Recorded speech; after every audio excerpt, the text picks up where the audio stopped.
It's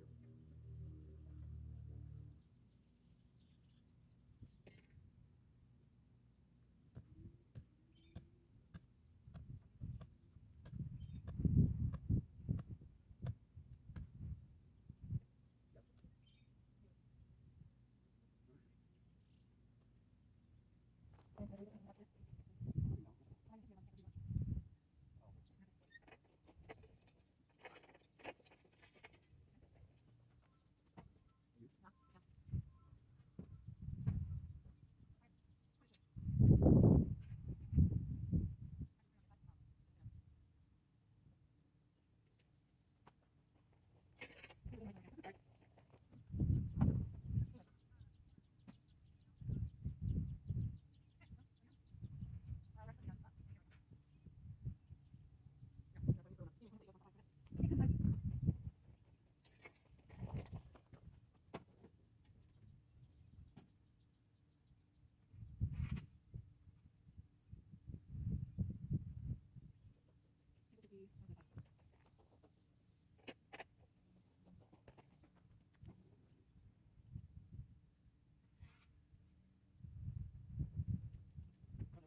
actually is. It's going to out the ground all the way through here and on the other side. Super dirt area.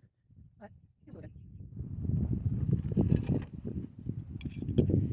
So I am putting these pieces together. This is what the purlin's going to go on. This holds it onto each of the arches and it creates a better wind brace. And since we're a very windy area, kind of need it. Anyway, so this is what I'm doing while Wes is up on the ladder putting these on and putting the purlins on. And when he's on the ground, he's screwing the purlin pieces together. So we measured our arches and they're 8 feet 3 inches, which is 3 inches taller than what we wanted. But I think that's due to the differences in the ground. So the ground we didn't prepare, we didn't alter a whole lot other than we pulled a lot of the ground out from around all of the raised beds.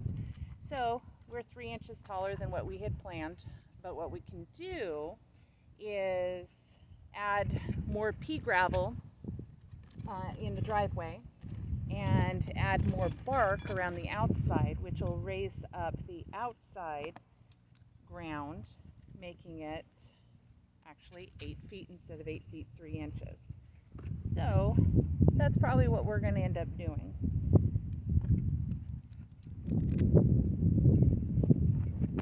Wes here has the fun job of raising his arms over his head for long periods of time. Poor guy. What are you looking for? Is there only one of those end pieces? No, there's got to be more than that.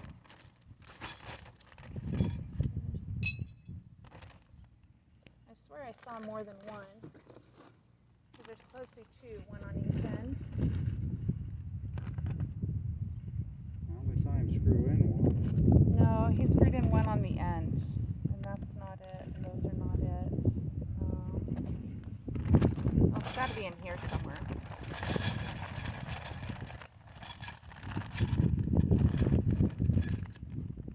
That piece doesn't go on the end. Hence the question. Well,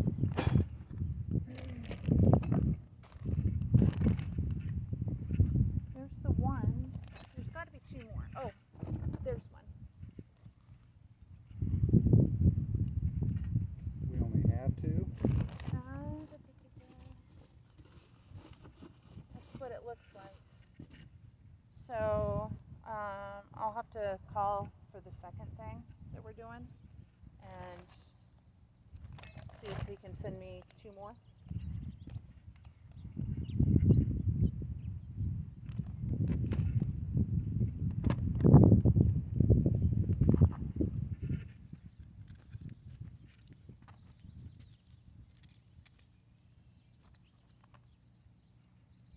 If you're going to be building stuff with your spouse, you need to have a really strong relationship.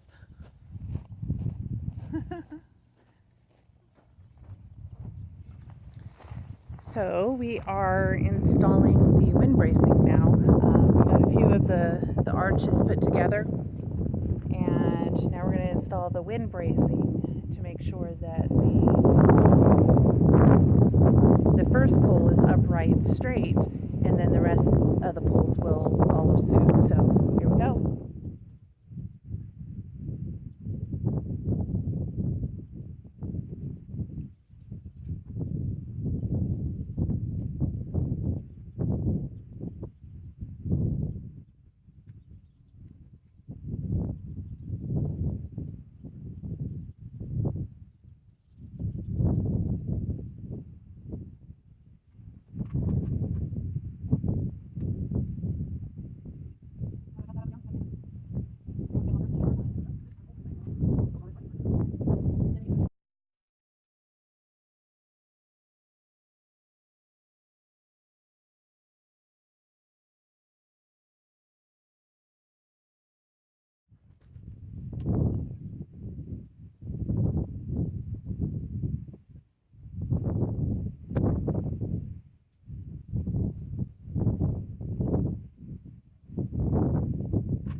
The wind's picked up a little bit, but that's okay because we're not putting any plastic on. But our high tunnel is being built. Yay! What do you think, hon? Looks pretty sharp. I didn't think you were going to say that. I thought you were going to say it's a pain in the you know what. Oh, it for sure is. Anyway, we're taking a break now, so we're going to go in and drink some water. We may or may not continue. I don't know. But I'll let you know as we continue how much we get done. We're right there. That's it. Okay, I want to clarify one thing. I'm not the slave driver. I'm totally good with stopping for today. Wes has decided we're going to finish. So, here we go. We're going to go finish the high tunnel.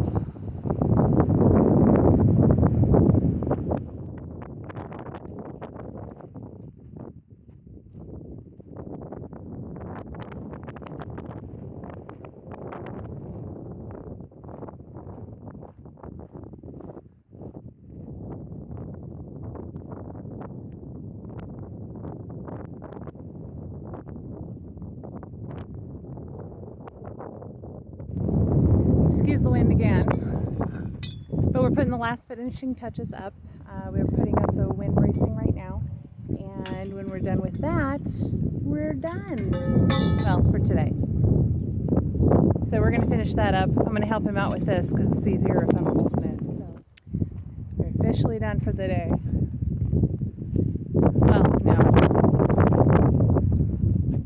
Wes needs to cut the end piece of purlin off, and then we need to plug the ends so that they're not sharp and cut the plastic. But at this point we are done for pretty much the season, except for building the end walls, because the end walls have to be built for the NRCS program. So that will be the last piece of the puzzle that needs to be put together. But other than that, that's it. Then we'll be able to grow more food, be able to feed my food. So like my rabbits, the chickens. You can even supplement cattle with things like beets and radishes.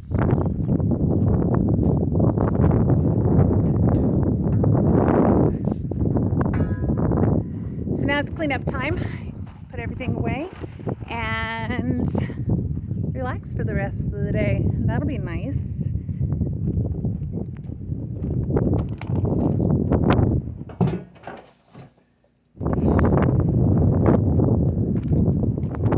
So that is the Farmer's Friend Caterpillar Tunnel, and Caterpillar tunnels are designed for portability.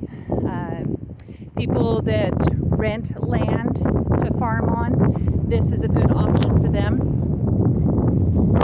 People that don't know if they want to do it long term, this is a good option for them. And it's relatively inexpensive, but you also have the ability to have structural support, because they do come with wind bracing, they come with the purlin, they come with the additional it's the protection against the adverse weather. I would have preferred the Gothic style high tunnel, just because the snow load here is not really that bad, but as we start moving into the solar minimum, it's going to get colder, it's going to get wetter, you're going to find a lot of weather changes. This year alone has been tremendously more windy than any other year that I've ever experienced in Idaho. So this has been a lot of wind. And having those extra wind braces, the thicker steel, I think it's instead of the smaller gauge, it's a thicker gauge steel in order to adapt for the snow load and the wind load and stuff. So Farmer's Friend, the product, it seems to be so far fabulous. We did get some extra parts, pieces in the kit, extra screws, extra bolts, extra nuts. Anyway, so the Farmer's Friend high tunnel, or Caterpillar tunnel, they call it the Caterpillar tunnel because it is more portable. It's taken us, I don't know, I think we worked for about a half hour to 45 minutes each day, and we've only been working on, a little bit here and a little bit there, and most of the time we kind of stand around bullshitting, and so it should have gone up way faster. But now that all the parts pieces are put together, all of the arches, because it comes in 3 arch pieces, once those are put together, the put up and tear down time, almost nothing. That's basically, today we put all of the arches up and the wind bracing up and the purlin up, and it took us maybe an hour and a half. But of course we weren't working at neck breaking speeds. We were just kind of lounging around doing what we could when we could. So because it's portable, because it's mobile, that was one of the things that I selected that particular style for, because our farm has changed tremendously over the course of 11-12 years, and we've expanded, we've reduced, we've expanded, we've reduced. It just every year is a little bit different. So being able to adapt to those changes every year is super important for us. So we wanted the Caterpillar tunnel because of the portability and mobility. One of the other things I'd like to do is put it on skids around, but we could put it on skids so that we could pull the tunnel where we wanted it to go. If you're interested in that, Elliot Coleman, who lives in Maine, he created those mobile greenhouse structures. So definitely go check him out. That's a lot of what I've been mimicking in my winter gardening. So that's what we plan on doing. I'm hoping I don't have to put the plastic up until like October timeframe. Of course, that depends on the NRCS program and what their requirement is. So if they require it beforehand, we'll put it up, but I think we're going to take the plastic back down after that, just because it gets really hot in the summer and we don't need it in the summer. So now that the structure's up, we're ready for October. I think Wes just cut the end of the purlin off and we're done. We'll see you again next time, folks.